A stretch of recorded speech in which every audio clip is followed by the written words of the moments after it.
Hello everyone, I'm back with another video.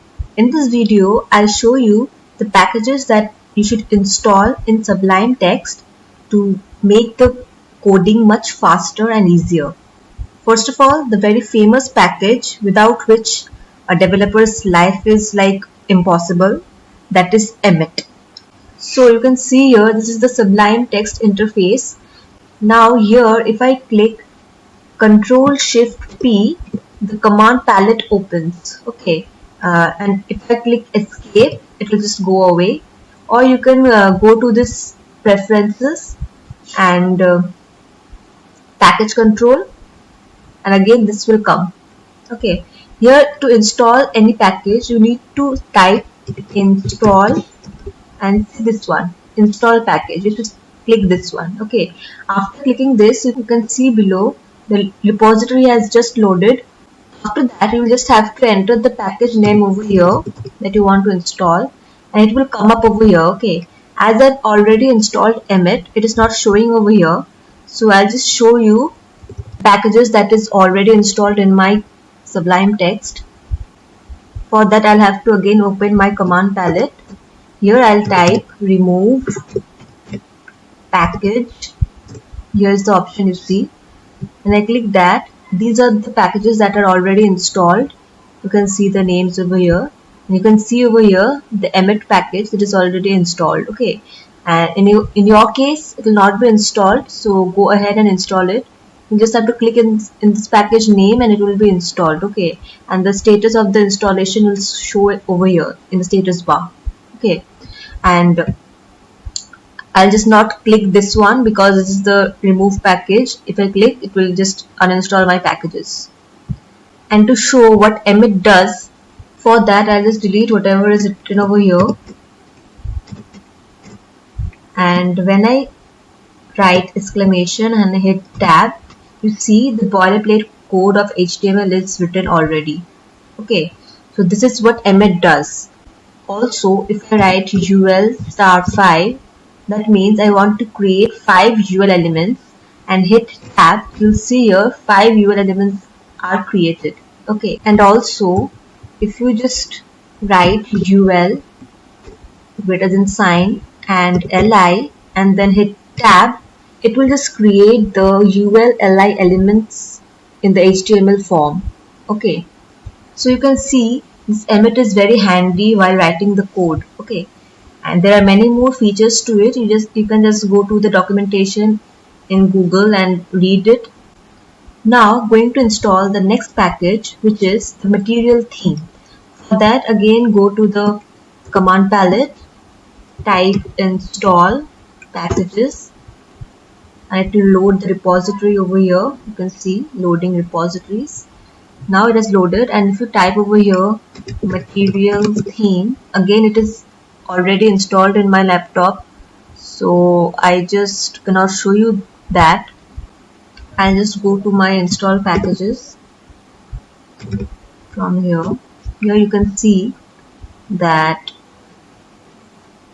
here the material theme is already installed over here. Okay, and after installing the material theme, go to the settings and set the configuration.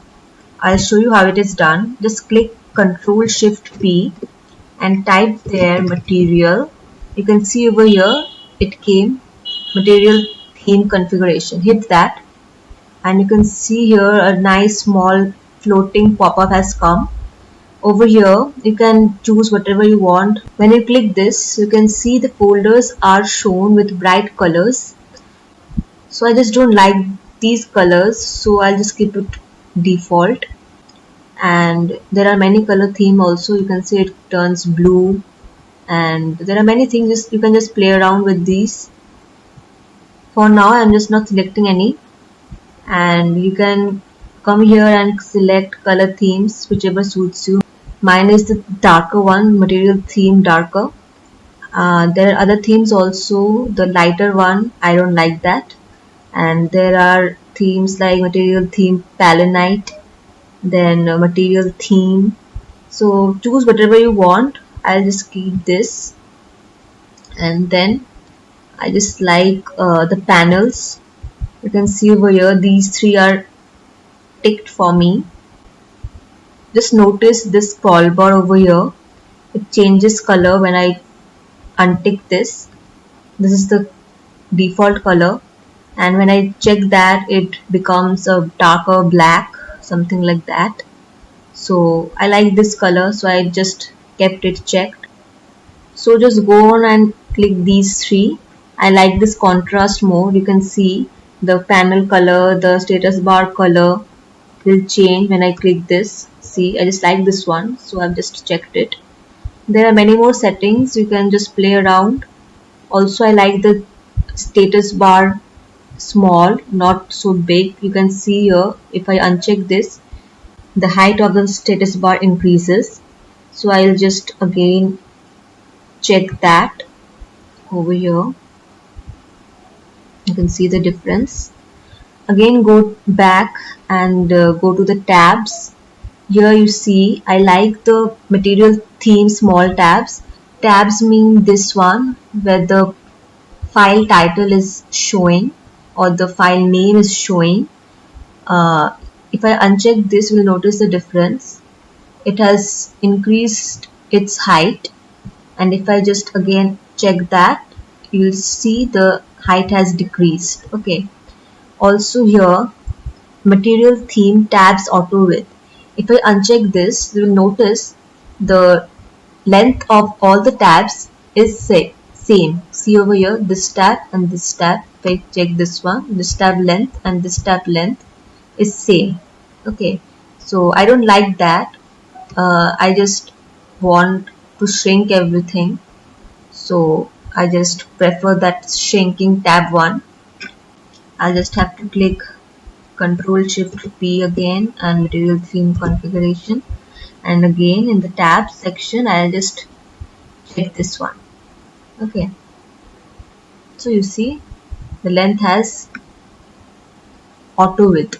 Okay, here also you can see the length is adjusted. Again you see here in the tab section you can play with these. After the tabs, just come to theme. There are other themes also. Whichever you like, just click. You can apply this. It changes the panel and the title bar and the status also, status bar. And there are other themes also. Just go on and suit yourself. I'll just keep this one. And that's all about the material theme. So now after you have done with the material theme configuration, you see the text over here are so clumsy and all with no gaps, and the text has no line gaps also, you see. For that, just go to preferences and then settings. You will see over here a window pops up, and the window is divided into two parts, the default one and here is the user one. Okay, so I'll just full screen it. And then come to this part, the user part, and after this add a comma here and just copy the lines I'm just pasting over here. These 5 lines will make your code more cleaner, and just hit the save button and you can see already the padding is added. You can make this 2 also and hit save. It will add some more paddings, you can see over here. And the font size you can see over here, I have made it 14. You can just adjust as you want. Like 13 will make it little smaller. You see over here the difference. I'll just keep it 14 for now. And it has eliminated all the margins from the coding area, you can see. And if I just remove this part and save, you can see a little margin is given over here. Okay. So for that I'll just make the margin 0 and hit save. Just type these 5 lines of code and it will look much better. Okay, now coming to the next package, that is the sidebar enhancement. Okay, so what it does is it enhances your sidebar. Okay. So now the little space you see on the left is known as the sidebar. Okay, this part. Okay, you can just go to view and sidebars and hide the sidebar. You can see the sidebar is invisible now, but to show you I'll have to make it visible. So I'll just go and click the show sidebar.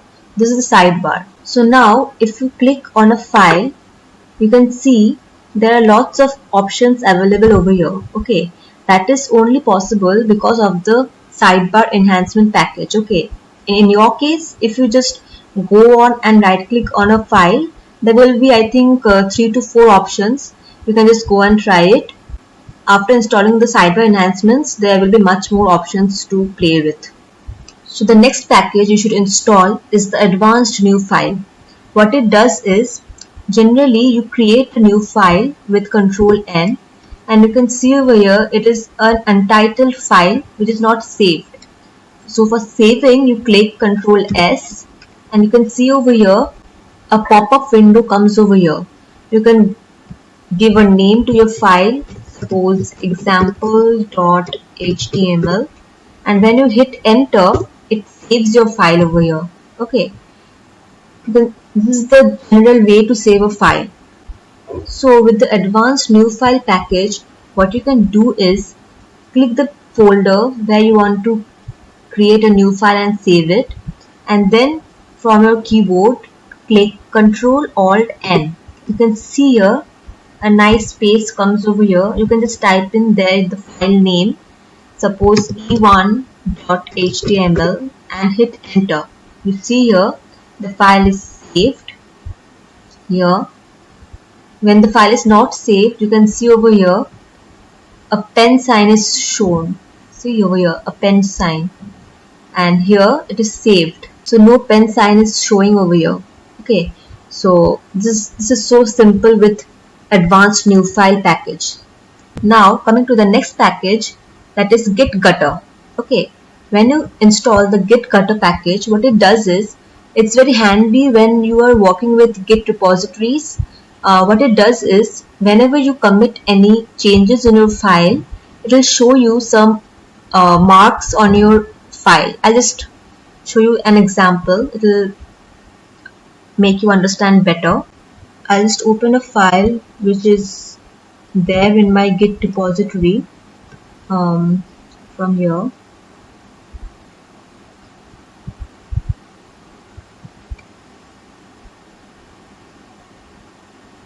Suppose this one. Okay, I'll just open the index.html file.